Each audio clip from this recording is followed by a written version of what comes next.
Well, back in early 2000s, 2003-04, I was very interested in neurology, in MS. It's one of my I'm a general practitioner, but I have a few special interests. And I wasn't happy with the drugs that were being used in multiple sclerosis. They seemed to be heavy-duty drugs. They caused a lot of side effects. People couldn't stay on them very often. I'm talking about the beta-ferrons and Copaxone and drugs like that.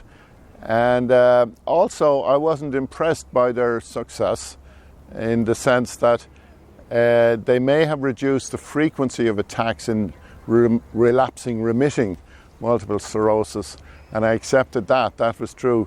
But I don't think they stopped the progression in any way. So I was looking for something that might do that because it seemed to me a progressive neurological condition. And I read an article on the Irish Times, actually, written by Mary Boyle Bradley, who subsequently wrote a book called Up the Creek with a Paddle, which is about LDN. And she was living in New York at the time, and her husband had MS, and he was on the beta-ferrons. And she had come to know a Dr. Bernard Bihari, who was a neurologist living in New York. And at that time, he had been research doctor for the AIDS crisis, and he was looking for drugs that would affect the immune system, because of course that's what happens with AIDS and HIV. Your immune system crashes. So in the pursuit of that, naltrexone was discovered and produced to help IV drug users.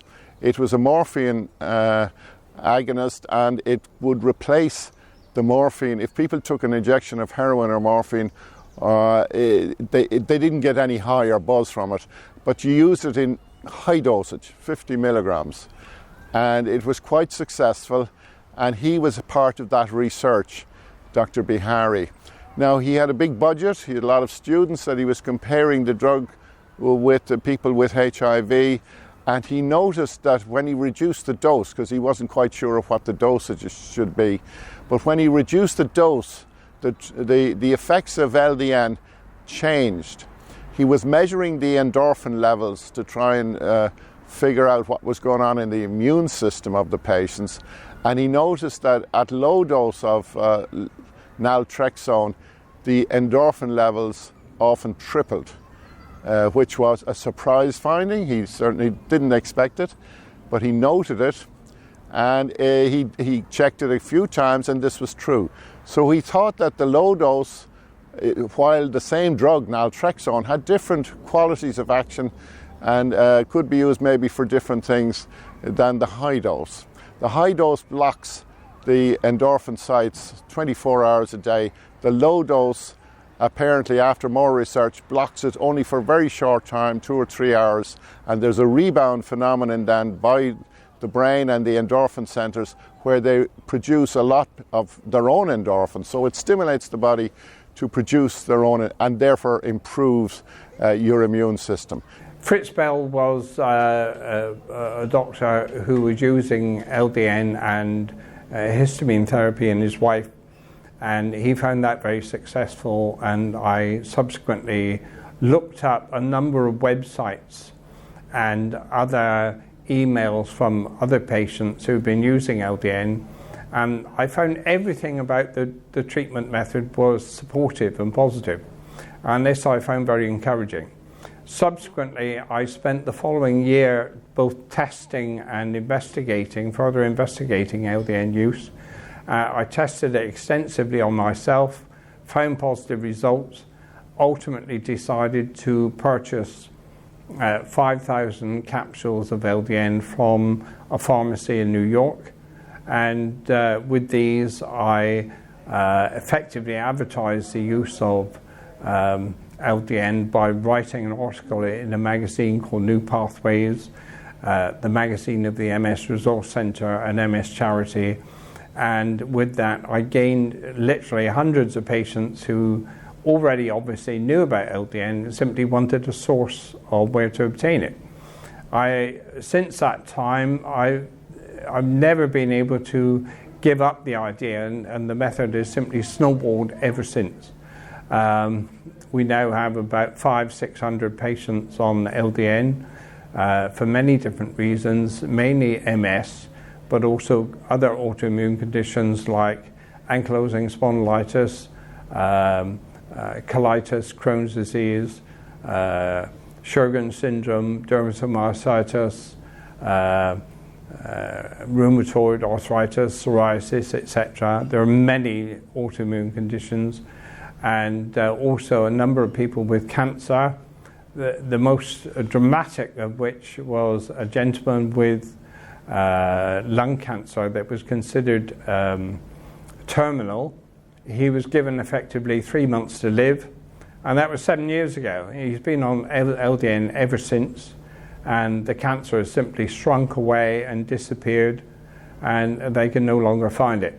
And he's still alive, fit and well, with no problems at all, and remains on LDN that he's now receiving from his GP. The current mechanism of action of LDN is widely debated. There are many studies showing that naltrexone not only works on the opioid receptors for which it's licensed, but on multiple other receptors and biological systems. There's two main sort of stays of thought. One is that it boosts the amount of something called methenchyfalin, which is a natural happy hormone in your body. So that's an endorphin boost. And that appears to have an anti-inflammatory effect. So that's one of the most long-standing theories.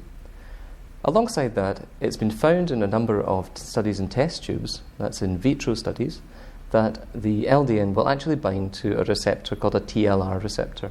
Now, TLR receptors are involved in the first point of the immune cascade for when, for example, you're attacked by a bacteria or a foreign body. So the idea is, in this theory, that the LDN is suppressing an inappropriately stimulated TLR system that is starting a cascade which then affects, for example, myelin, or causes an autoimmune reaction to continue on longer than it should. Well, LDN is a very interesting agent for treating an array of different conditions, and currently it's being used as an off-label medication, certainly in the United States. And primarily it's for chronic medical conditions such as multiple sclerosis or fibromyalgia or gut issues. So for example, Crohn's disease, inflammatory bowel disease, or irritable bowel syndrome are the areas where it's being employed in an off-label manner. While it's unlikely that pharmaceutical type research with large randomized controlled trials will happen, I think that there is increasing interest in doing clinical studies which will broaden the scope of use and hopefully encourage other practitioners to utilize the medication. So I think that the future is bright for the use of LDN in chronic medical conditions, but we still are challenged by the fact that the traditional model of research in the medical field right now is not something that we're seeing a lot of activity with this medication, just simply because of the economics. One of the criticisms that have been leveled against low-dose naltrexone for years is, but it's unpublished. There are no publications to show that this works. I gave a presentation recently in the United States, and I did a PubMed search, and there are now 83 publications in PubMed specifically on low-dose naltrexone. So there's a small and growing number of publications on the use of low-dose naltrexone. There are very enthusiastic physicians, very committed to low-dose naltrexone because we've observed clinically what it can do. There are nice publications for fibromyalgia, and there's a fantastic publication by Professor Jill Smith in using low-dose naltrexone for Crohn's disease. Her first publication was in the American Journal of Gastroenterology, and her next publication was in a much lower-ranking journal. And it's disturbing when you see a randomized, placebo-controlled trial published by a professor from a prominent university that doesn't get published in a high-impact journal. And I really struggle to understand why a journal like the New England Journal of Medicine wouldn't publish something of that quality when you have a medication that's very inexpensive and potentially very beneficial for lots of patients. And the sad thing is, until these big journals decide to publish the data, the little publications don't have as much impact as we would like. So why it is that the big journals don't publish, I guess there are lots of different theories about that, but it's disturbing that it's not happening. Doing research in a clinical basis is actually quite challenging. It's very time consuming, and it actually is quite costly. So to do a simple study where you review your practice, of course that's the easiest one to do, and it's the most likely one that you'll see in clinical based practices. But to try and do a randomized controlled trial is a very daunting task. That takes the level of involvement and finances to a completely different level. That type of study, I personally don't see how you can do that without having sponsored support, whether that comes from the government, private industry, etc. There obviously needs a large capital investment to pull that off. So that's basically setting the bar too high for most clinical practices to even entertain that. Really what we've done is we've demanded so much in terms of the level of involvement and the quality parameters that are required for a randomized controlled trial, that only the very elite, so in other words, academic institutions, major corporations, actually can do the studies. So that unfortunately means that we're seeing less and less novel research, because those entities have vested interest in the type of research they do.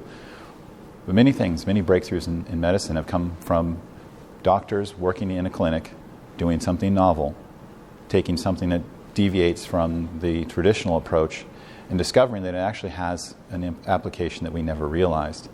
And so that's one of the challenges we face in our modern world, is that type of research is happening less and less and less.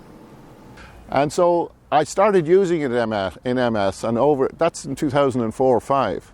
I went to the first conference in 2005 in New York, and met most of the people who were in the LDN business there, including Professor Garoni, who's a professor of neurology in Milan, and who repeated the work done by Dr. Bihari, and discovered that the endorphins were lowest in people with primary progressive multiple sclerosis, for which the neurologists tell us that there's no treatment. I give all my patients with this condition LDN, and they're all got better and they're stable. So the forms of LDN that we have in the UK that we know are safe, well controlled and come from a known source are the LDN liquid, 1 mg per 1 ml, LDN sublingual drops that are 10 mg per ml and they're used under the tongue, LDN capsules in 3 mg and 4.5 mg strengths, and also there is an LDN cream which comes in 0.5 mg per 1 ml. So within that range there usually is a formulation that will work for you. And I have had very great success in some conditions, particularly fibromyalgia, which is an acute pain syndrome. Again, it was thought to be kind of psychological at one stage. We now know it has to do with a more inflammatory situation in neurons, in the glial cells maybe, etc., in the brain, and the increase in cytokines. So we're getting to know a lot more about these conditions, and they're genuine conditions. LDN in fibromyalgia has dramatically improved most people, and Stanford University, who has done some research in this, has proved that and advocated its use as a primary agent. Yeah, the pain started to build slowly, so I started having pain down one side, and then slowly that got worse and worse, and it spread everywhere, and I thought it was my mattress. So I bought a new mattress and realised that mattress was even worse. And then after that mattress, I bought another mattress, and so on, till 10 mattresses down the line. A lady said to me in a shop, if this mattress doesn't suit you, then there's something wrong. And I thought, that's a bit cheeky. But however, I thought, well, you know, this one's probably going to be okay. But that was actually the worst one of them all. It was horrendous. And I ended up going to the GP and explained to him what was happening in floods of tears, and he said to me, where are you hurting? And I said, I'm hurting everywhere. There's not part of my body that doesn't hurt. It literally felt like I was bruised all over, like I'd been beaten up. And he said, I think you've got something called fibromyalgia. And I said, right, I had heard of it briefly, from one of these ladies in the mattress shop. Her daughter was diagnosed with it and she'd had trouble sleeping on a mattress. So he said, but to get it confirmed that that's definitely what it was, I'll send you to a consultant, and he advised me to go private, so I did. And this consultant was a lovely guy, and he confirmed the diagnosis. And that was that. And then I had to go and see my GP again, and he prescribed me some antidepressants, because that was what you got. That's what you got prescribed for fibromyalgia to start with. There were certain ones that were better than others, but I got prescribed different amitriptyline, I think it was, that I got prescribed.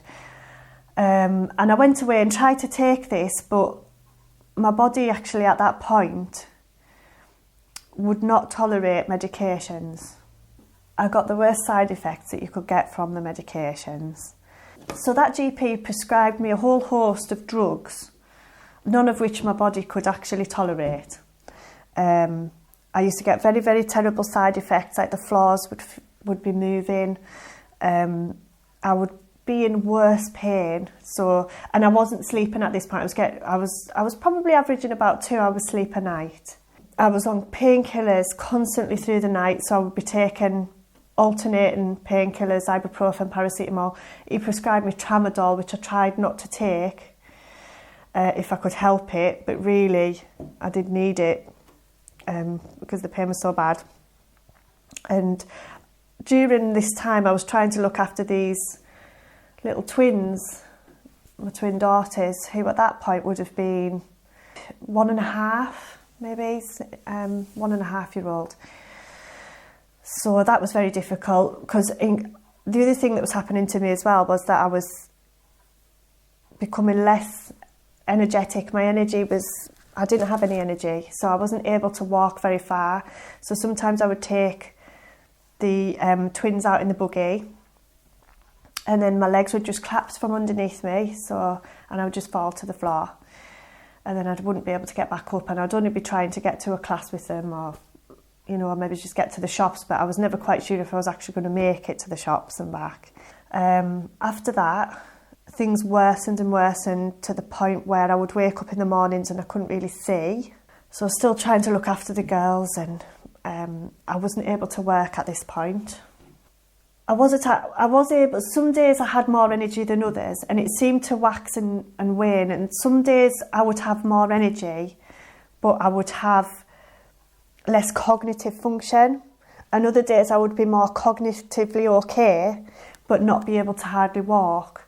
There was times when I couldn't sleep through the night, and I'd get up like really, really early in the morning, 3 o'clock, 4 o'clock in the morning, and I would get the phone book out and I'd be looking for help, like the Samaritans, and just anyone that I could get help from, because I just was so low and felt so ill and so depressed, and the GPs were not really able to help me much. They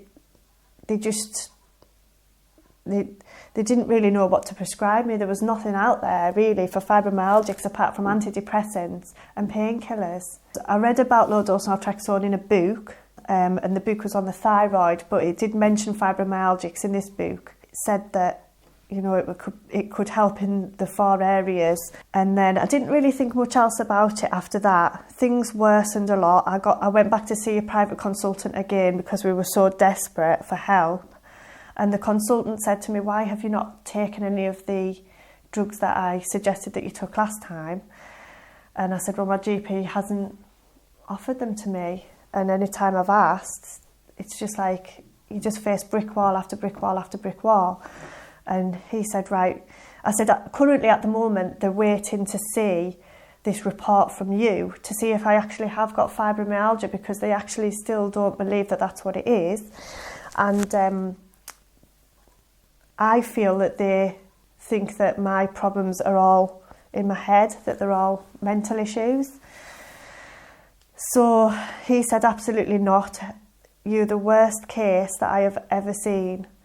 Cognitively the worst case I've ever seen, especially because by that point I couldn't really see, and I really, really struggled to even focus on him."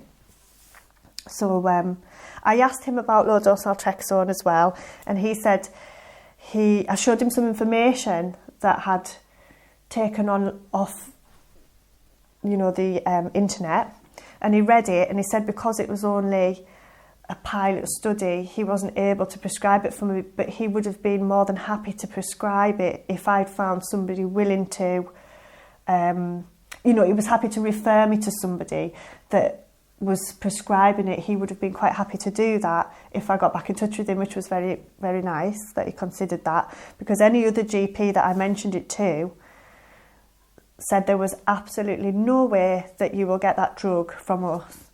And I tried a few GPs, and again, it was just like hitting a brick wall.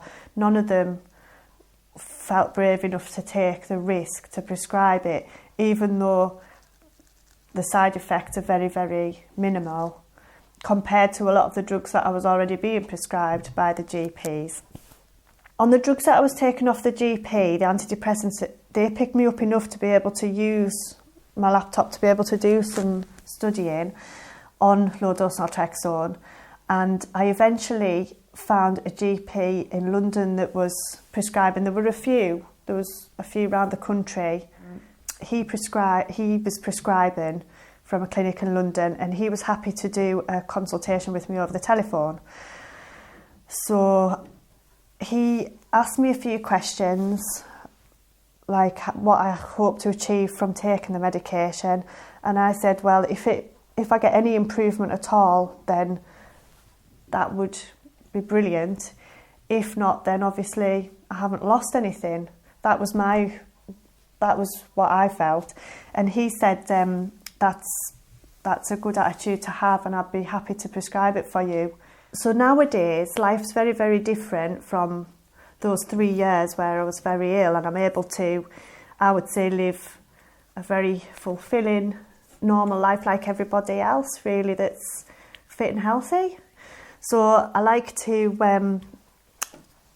was able to do work on my house, which I wanted to do. I enjoy doing that in my spare time, and just do normal everyday tasks like washing the dishes. I'm able to stand at the sink, which is something I wasn't able to do, or I could but not for very long.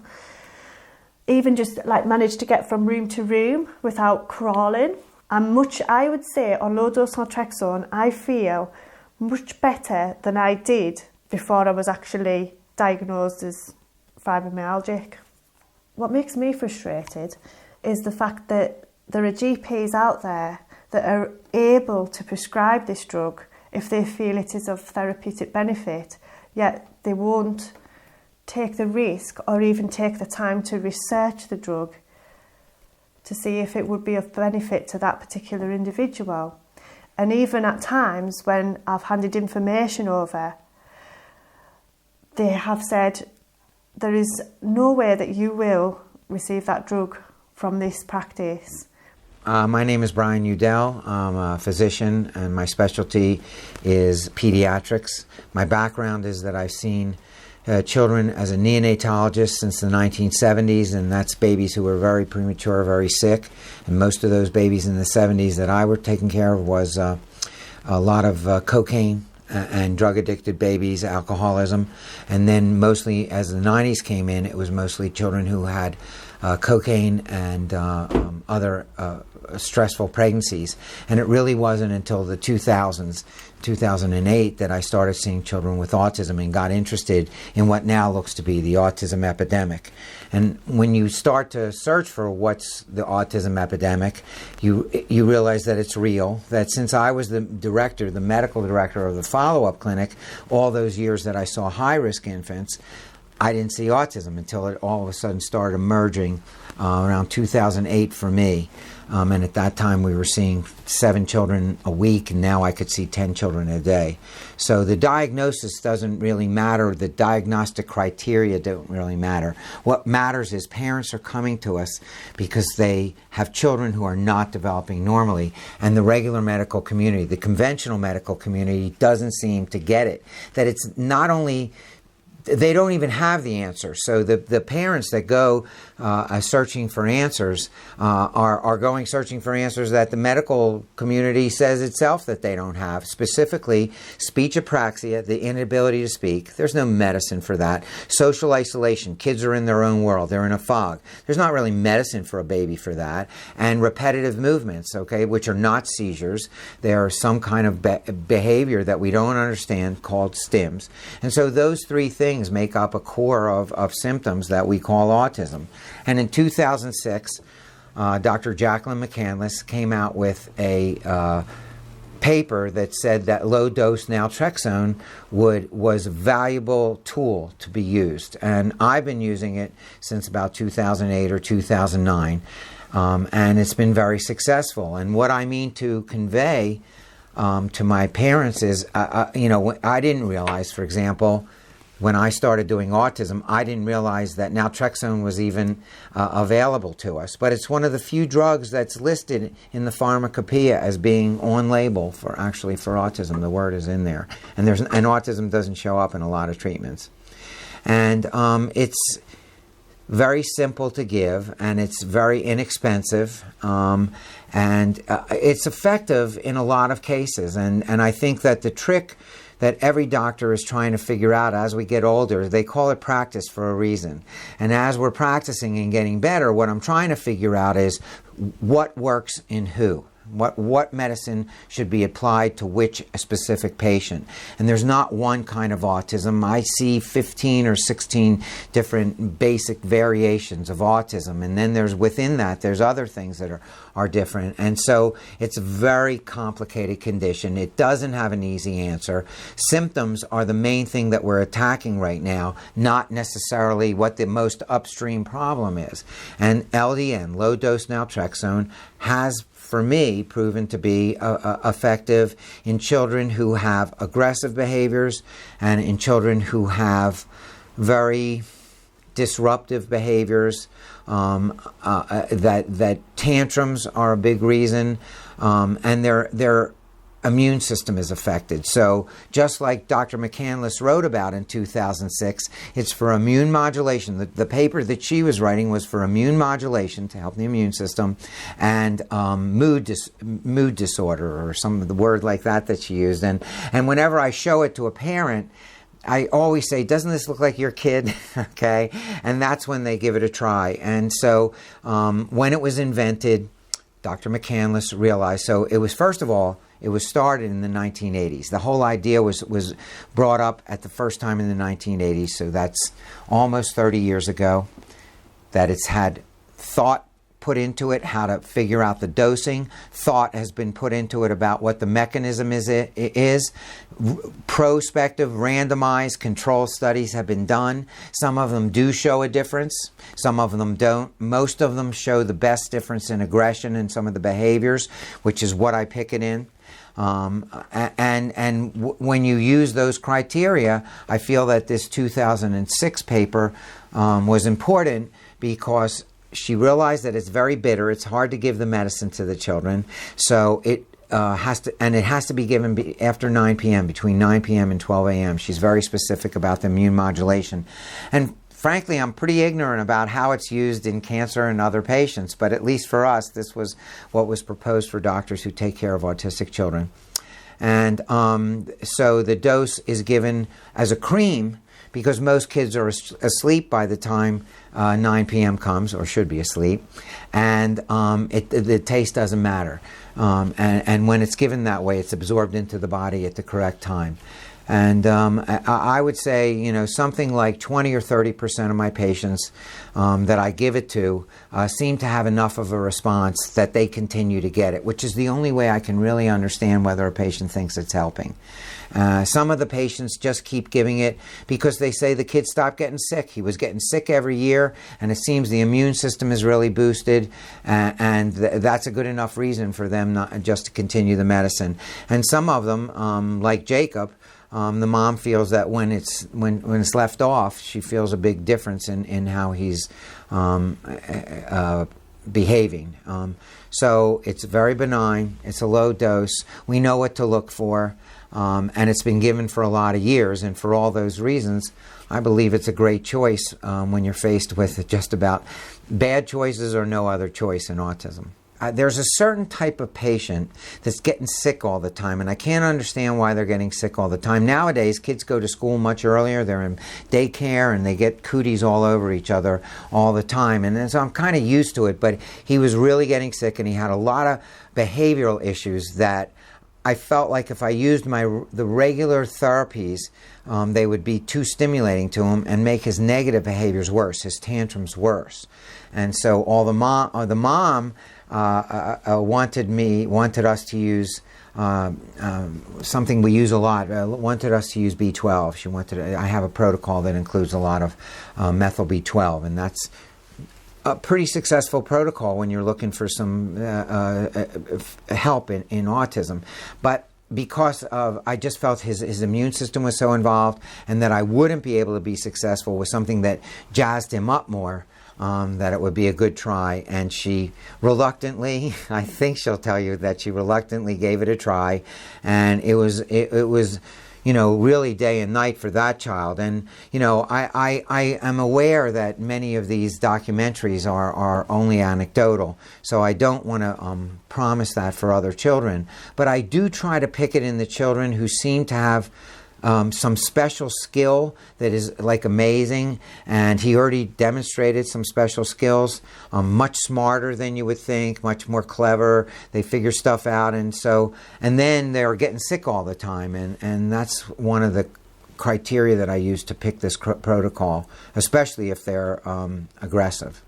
Well, it was a complete turnaround. I mean, I saw a child who really, the two hardest things to take care of in autism are speech and language if they're apraxic. If they can't speak, there's nothing in our books that says it's going to make a child speak.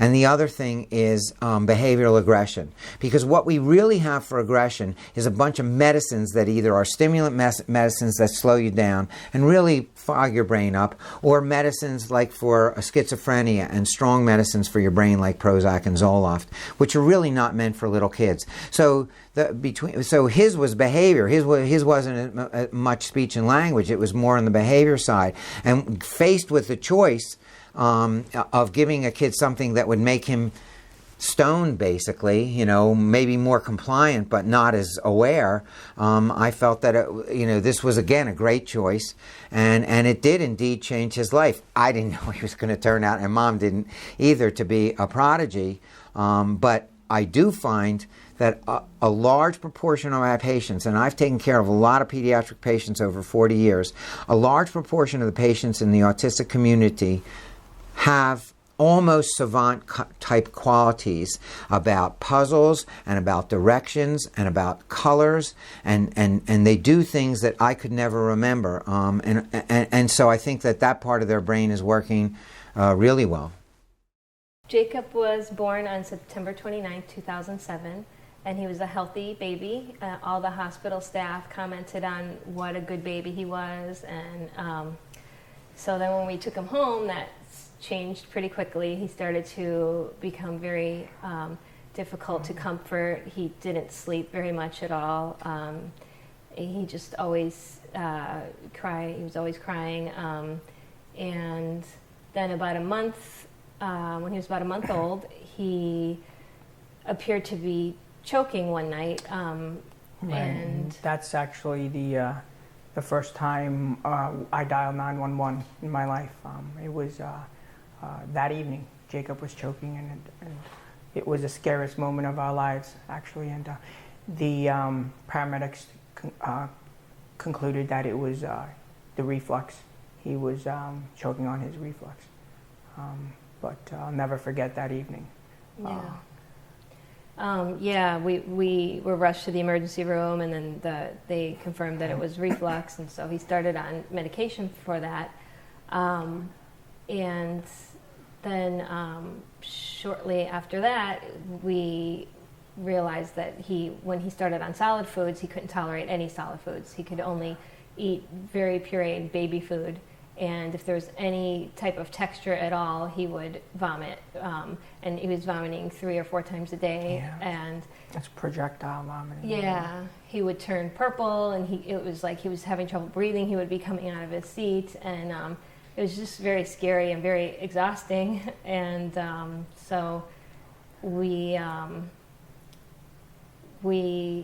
then found that he was diagnosed with a feeding disorder, so he had to take feeding therapy. And then shortly after that, they told us that he also was speech delayed.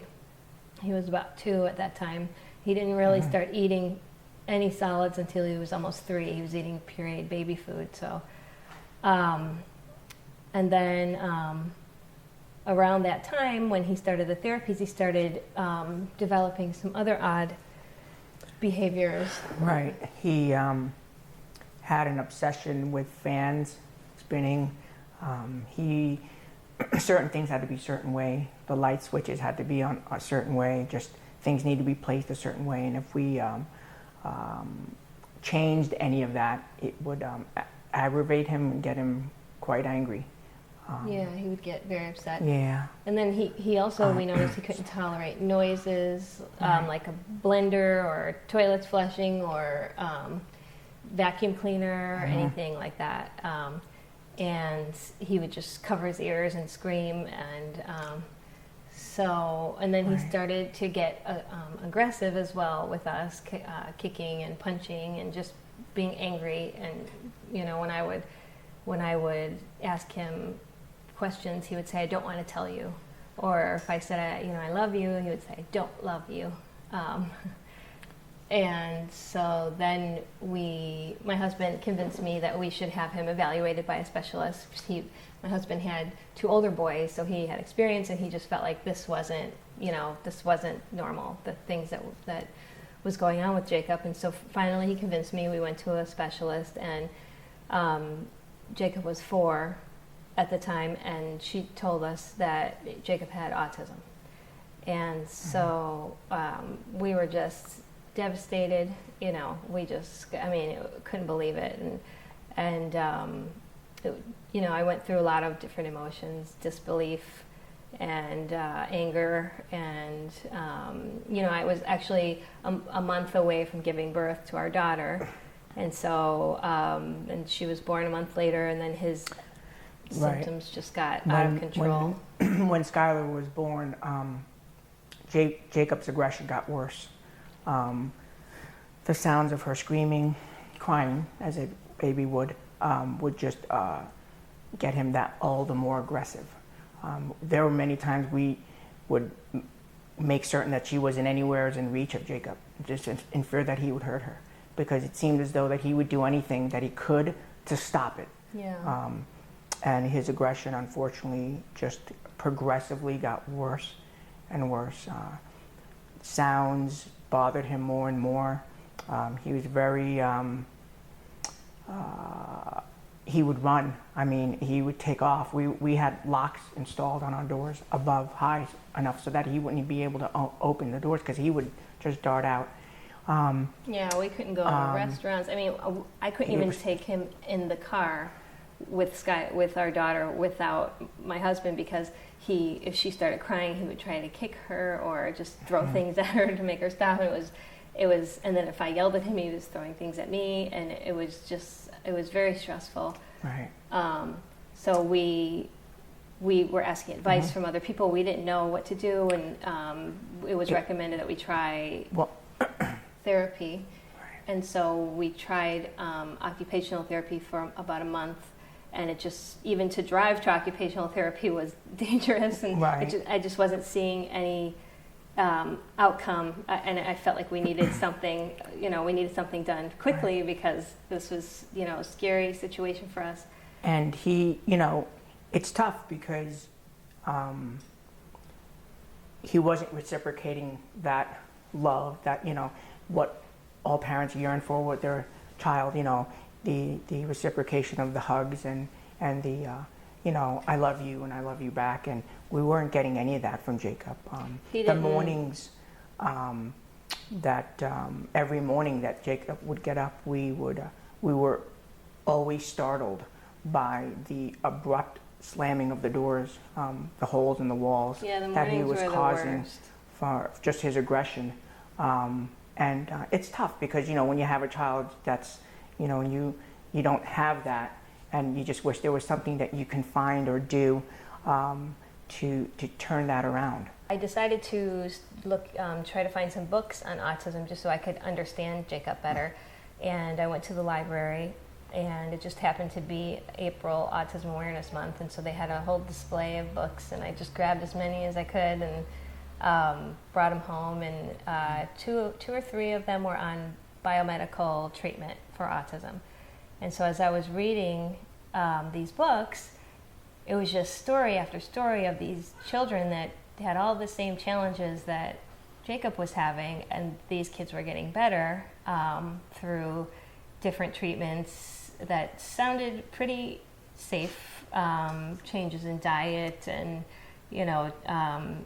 treating underlying causes like yeast or, bacterial infections or other things like that. And so I thought, well, this is worth a try. I mean, it sounds good, and it's working for these other people. And so I told my husband, I really want to try this. And so he said, let's go for it. And so I just started researching, trying to find a doctor, and we ended up finding the Child Development Center of America, which is Dr. Udell. And so I really wanted a doctor who was an MD that could prescribe medicine as well, and so that was Dr. Udell. And so we made an appointment. On the first appointment, Dr. Udell prescribed something called the glutathione, and it's I was a little bit skeptical because this is a supplement, and what is this really going to do for him? But about 3 weeks into it, Jacob's language just started, it just exploded. I mean, usually on the way home he took a science class, and on the way home I would ask him, how was your day? What did you do in class? And he would either say, I don't know, or I don't want to tell you. And this particular day, he told me everything he did from beginning to end. And I was like, oh my goodness. I remember just staring at him in the rearview mirror and I couldn't believe how he was answering me. And so my husband said, oh my gosh, the same thing. He's been talking so much. And so then the next visit, Dr. Udell told us, as far as, allergies, we should change his diet and things like that. And so we did. And then the following visit, I was all excited because I had something in mind that I wanted to try that I had researched. And so I went in there with my ideas, and Dr. Udell said, well, what's your biggest challenge with Jacob? Because even at that time, he was still displaying a lot of aggression. Yeah. So Dr. Udell asked me, what's your biggest challenge with Jacob? And I said, well, he has a lot of anxiety, he's aggressive, he always seems angry, he's aggressive towards his sister, that's the biggest thing. And he said, well, I think we should try this, it's called naltrexone. And as soon as I heard that, I thought, naltrexone, that sounds like a drug, and I got very upset. And I remember being teary-eyed and thinking that you're not supposed to be that type of a doctor, I don't want to drug my son. And he said, okay, calm down, this isn't what you think, it's a very low dose, and it's given at night in the form of a cream, and you rub it on the wrist, and basically smiling. At night, you rub it on the wrist of the child, and it blocks the endorphins for the first 4 hours that the child sleeps, and then when the body realizes that there's no endorphins, it upregulates and produces a lot more endorphins for the next 15 to 18 hours, and can actually benefit, and they're finding benefits in children with autism.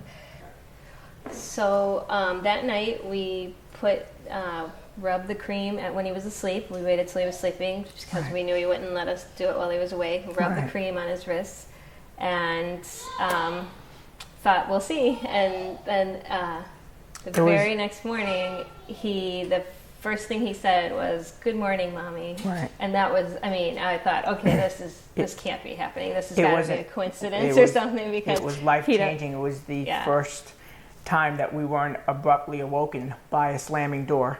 Mornings are the worst for him. Right, and it was incredible. I couldn't believe it. And it was I mean, the overnight. rest of the day, he was good. He was happy. You know, he didn't like it when Skylar cried, but he didn't try anything aggressive with her. He would just say, "Mommy, Skylar's crying." Right. And I was still on, you know, automatically trying to stop her right away because I was afraid of what would happen. But he was so much calmer. And then, you know, each day that passed, we realized that it had to be the LDN because he never went back. He just got better and better. And then we were able to go places with him, unlike prior. Yeah. We were able to go to restaurants and do the very things that we wanted to, and even take him to the very places that all children love to go and play. That we couldn't wait to take him. You know, to play video games. It's the little simple things. You know, ride on the go-karts. You know, things that we knew we couldn't take him because he was just aggressive. He was aggressive, and he'd take off and run. And then about a month into it, he started to develop little bumps on his wrist. He started getting a rash from the medication. So we were like, devastated because we didn't, you know, it was working so well, and I couldn't imagine going back. And so we called Dr. Udell, and he said, "Okay, we'll try it in a liquid form." Right. And so we got the liquid, and that was even more effective.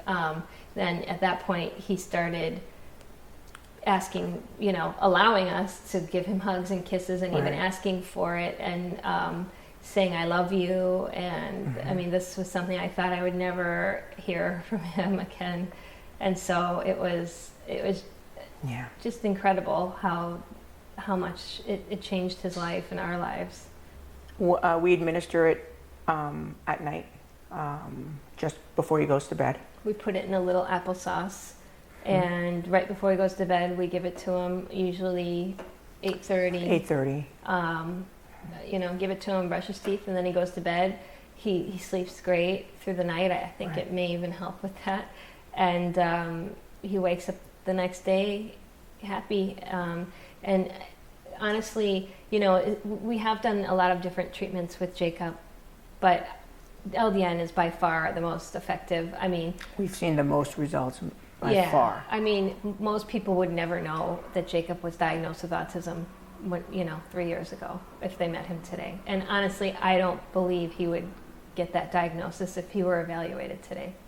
My husband plays, and so one day I was in the kitchen, and there was just Jacob and I here, and I heard the song my husband was playing the night before, and I thought, who's here? And so I went into the piano room, and it was Jacob, and he was just 3, just turning 4. Right. And so I thought, oh my goodness, Jacob, that's you? And I called my husband, and my husband started teaching him a few things. He was picking them up so quickly.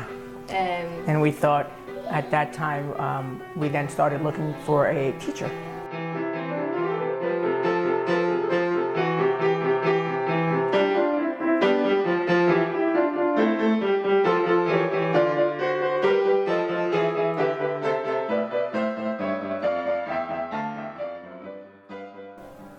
It was hard to find one because at his age, there aren't very many teachers that wanted to sit with a then 3-year-old turning 4-year-old.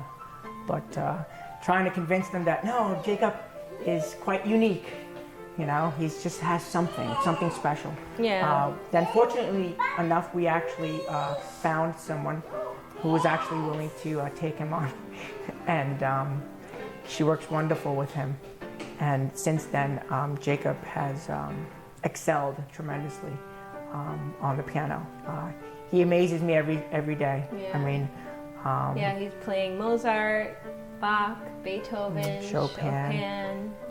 Actually, he performed on Good Morning America. We View, put CNN, HLN, local channels, local news. He was invited. He played on the Steve Harvey show as well. And it was amazing. We just put a YouTube video out there, and it just it went viral. Yeah.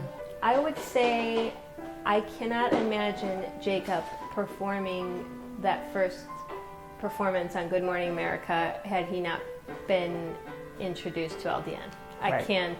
Most I definitely don't not. believe that would have We ever wouldn't- been a possibility. We wouldn't have been able to even get him on the stage, let alone to sit long enough for an interview. Yeah. And you know, going to these places, naturally there's a lot of noise and a lot of sounds. Yes, LDN has certainly made a big difference and has helped even in Jacob's ability to be able to sit down and express himself through the music, as opposed to perhaps maybe today. I can only imagine how many keys I wouldn't have on the piano had it not been for the LDN.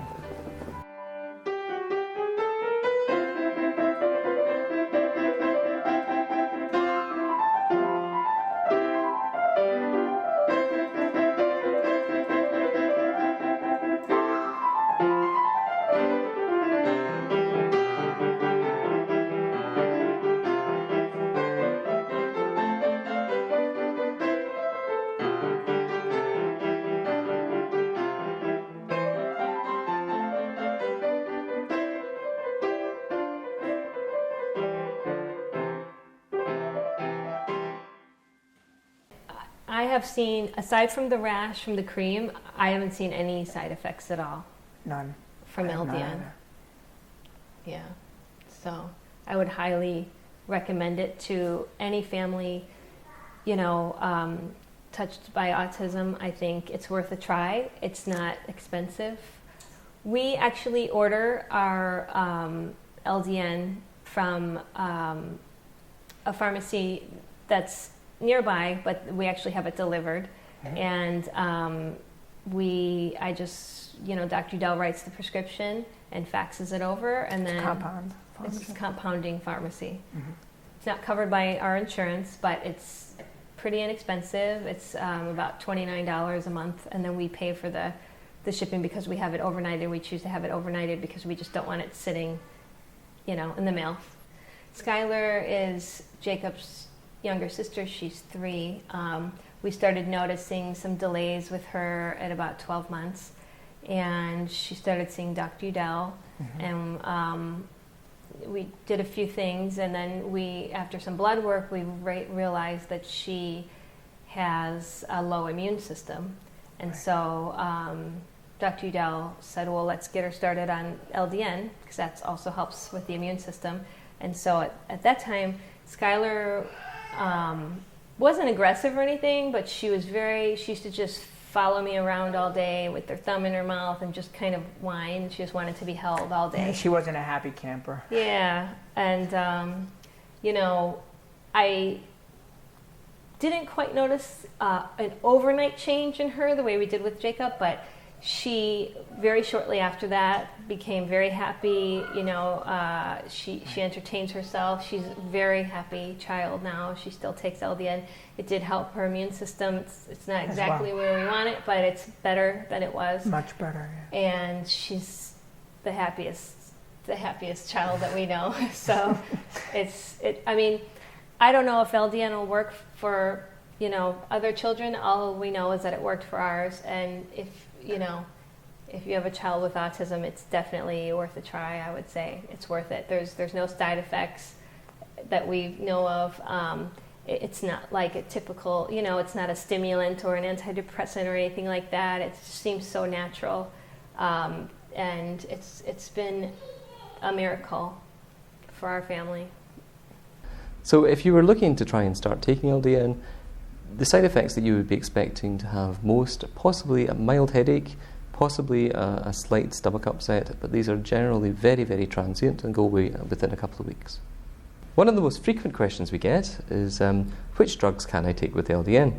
And the answer to that really is almost anything, but you really have to check with a health professional first. Even if you're on morphine, or even if you're on tramadol, or one of these painkillers that all over the internet it says, no, you must never take it with LDN. If you work with us and or your health professionals, like your doctor or a nurse, there can quite often be a way of managing the regime of the way you take your tablets so that you are still able to take the drugs that you need for the conditions that you have. That being said, if you're on regular doses of painkillers that contain opiates, such as codeine, dihydrocodeine, tramadol, and you're taking those regularly and or have sustained release medications, most definitely do not start taking LDN without checking with a health professional first. People often ask us if you can take LDN with alcohol. Can I take a drink with this? There really aren't that many drugs that you can't take a drink with. So you can take alcohol with almost every drug that we prescribe if you want to. It's all about quantity. One glass of wine isn't going to do you any harm if you are taking LDN, but if you're drinking a bottle of vodka a day, it is going to do you harm. So it's what we say to most people, everything in moderation, but generally, as long as your liver function is okay and your kidney function is okay, you don't really need to modify your current lifestyle to take LDN other than looking out for certain medications, and that can be solved just by sending a list of the medications that you take to either a pharmacist or a doctor who's involved in the prescription or dispensing of LDN. Often people try to get prescriptions for LDN on the NHS.